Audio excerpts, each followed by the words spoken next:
اور دوسرا یہ جو تصور لوگوں کو دیا جاتا ہے کہ اگر وہ کچھ کر سکتے ہوتے تو اپنے لیے کر لیتے۔ میری بات کی سمجھ آ رہی ہے؟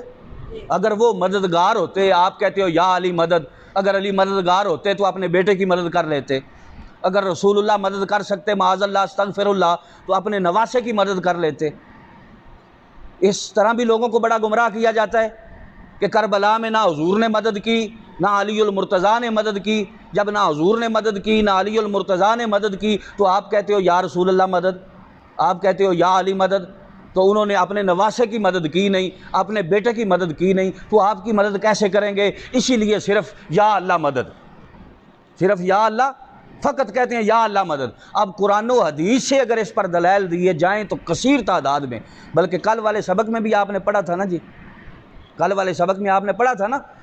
اچھا، اب ایک بات اسی کے ضمن میں آپ کو جواب دیتا ہوں۔ ایک ہوتا ہے مقام، ایک ہوتا ہے امتحان، ایک ہوتا ہے امتحان۔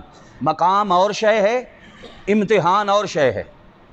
کچھ لوگوں نے مقام کو امتحان پہ رکھا، امتحان کو مقام پہ رکھا۔ سمجھ آ گئی؟ امتحان کو مقام پہ رکھ دیا، مقام پہ امتحان کو رکھ دیا۔ مقام اور شے ہے، امتحان۔ مقام یہ ہے کہ اگر نانے کی پشت پہ بیٹھیں تو سجدہ ہی لمبا ہو جائے۔ سمجھ آئی کہ نہیں آئی؟ سجدہ ہی۔ مقام یہ ہے کہ اگر مسجد نبوی کے سین میں آئیں تو حضور خطبہ چھوڑ کے جائیں اور اٹھا کے اپنی گود میں بٹھا لیں۔ مقام یہ ہے کہ اگر جھولے میں لیٹے ہوں تو فرشتے آ کے جھولا جھلائیں۔ مقام یہ ہے کہ اگر ضد کر لیں تو جنت سے اپنے لیے جوڑے بھی منگوا لیں۔ مقام یہ ہے کہ تختی کی لکھائی کا فیصلہ کروانا ہو تو بات گھر سے چلے تو لا مکان تک چلی جائے، اور پھر رب العالمین جنت سے سیب بھیجے تختی کی لکھائی کے فیصلے کے لیے۔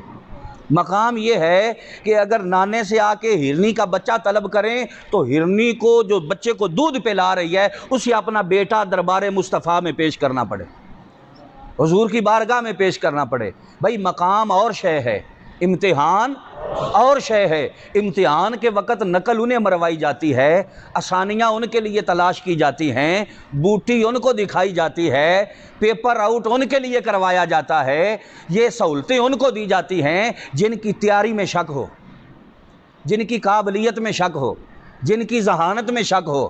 جس کی ذہانت پہ یقین ہو، جس کی قابلیت پہ یقین ہو، اس کے متعلق یہ نہیں کہا جاتا کہ نہیں جی یہ مشکل ہے، یہ نکال دیں، یہ آسان سوال ڈال لیں، یا نصاب مختصر کر دیں۔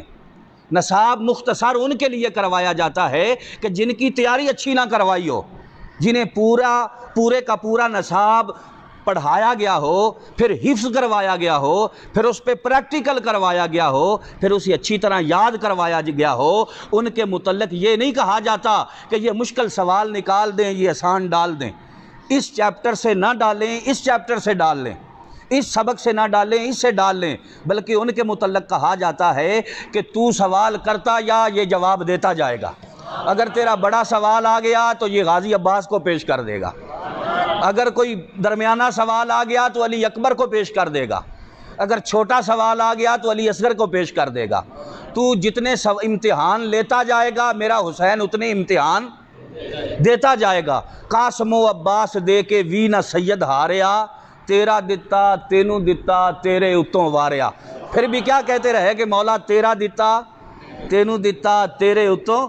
تو یہ لوگوں کو گمراہ کرنے کے لیے یہ لوگ اس طرح کی باتیں کرتے ہیں کہ جناب ایک تو یہ کہ نہ آپ لڑنے کے لیے گئے تھے نہ آپ، اور دوسری بات یہ کہ اگر چاہتے تو زمین کے کربلا کے ٹیلے پہ ٹھوکر مارتے تو ذرے ذرے سے پانی کے چشمے نکل پڑتے۔ سمجھ آ گئی؟ ذرے ذرے سے پانی کے چشمے ابل پڑتے۔ ایک بار ہاتھ اٹھا دیتے تو اللہ تعالیٰ اوپر فرشتوں کی فوج بھیج دیتا۔ ایک بار ہاتھ اٹھا دیتے تو اللہ رب العالمین یزیدیوں کو نیست و نابود کر دیتا، تباہ و برباد کر دیتا۔ مگر یہ صبر کا مقام تھا، یہ امتحان کی جگہ تھی۔ تو جب امتحان کا وقت آیا تو میرے امام علی مقام نے امتحان دیا، قوت ہندیاں زور نے لایا، بیٹھے من رضائیں، طاقت ہونے کے باوجود آپ نے اپنی طاقت نہیں دکھائی، بلکہ کہا پروردگار اگر تو امتحان لینے پہ آیا ہے تو میں بھی زارا کا بیٹا ہوں، تو امتحان لیتا جا، میں تیرے امتحان کا جواب دیتا جاؤں گا۔ اللہ پاک اس حاضری کو اپنی بارگاہ میں قبول و منظور فرمائے۔ اللہ تعالیٰ آپ کو کامیابی و کامرانی سے ہمکنار کرے۔ وما علینا الا البلاغ المبین۔